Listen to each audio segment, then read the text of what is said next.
Hello, my name is Justin McCarthy. I'm a lawyer in Massachusetts, and I'd like to make a video talking about character evidence. Generally, evidence of a defendant's character is inadmissible at trial. So a plaintiff or a prosecutor could not introduce evidence of a defendant's prior bad behavior in order to show that the defendant acted in conformity with that behavior on a particular occasion, or on the occasion at issue. So let's say you have a plaintiff suing a defendant for negligence. The plaintiff could not introduce evidence that the defendant has a history of being careless in order to show that the defendant acted carelessly or negligently on the occasion at issue.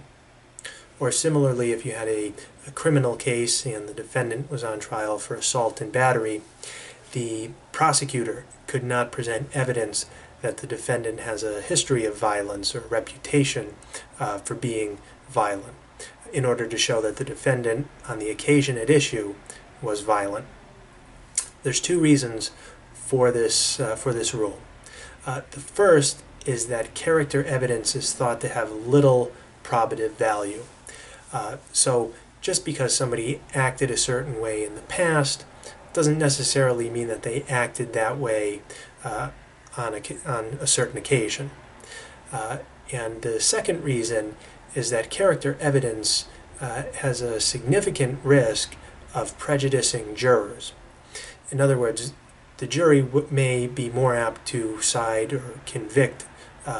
against the defendant or convict him if they hear about all of his prior bad behavior. There are a few instances when character evidence is admissible. So character evidence is admissible when character is at issue at trial.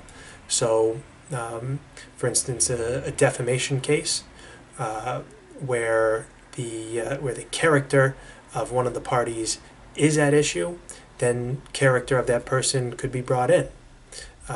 Similarly, in a criminal case, if the prosecutor wanted to present evidence to show something other than the defendant's propensity to act in a certain way, it would be admissible. So in other words, to show the defendant's motive or knowledge of certain facts or something like that. So for instance, if you had a defendant on trial for manufacturing illegal drugs, and the defendant claimed that he didn't realize he was manufacturing illegal drugs. He was just conducting science experiments or something like that. The prosecutor could introduce evidence that the defendant in the past had manufactured similar drugs in order to show that the defendant knew what he was doing. Okay?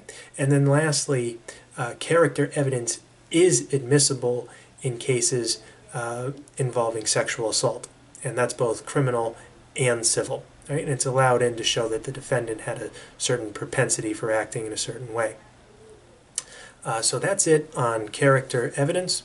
If you have any questions, send me an email, give me a call. I'd be happy to answer your questions for you. Thank you.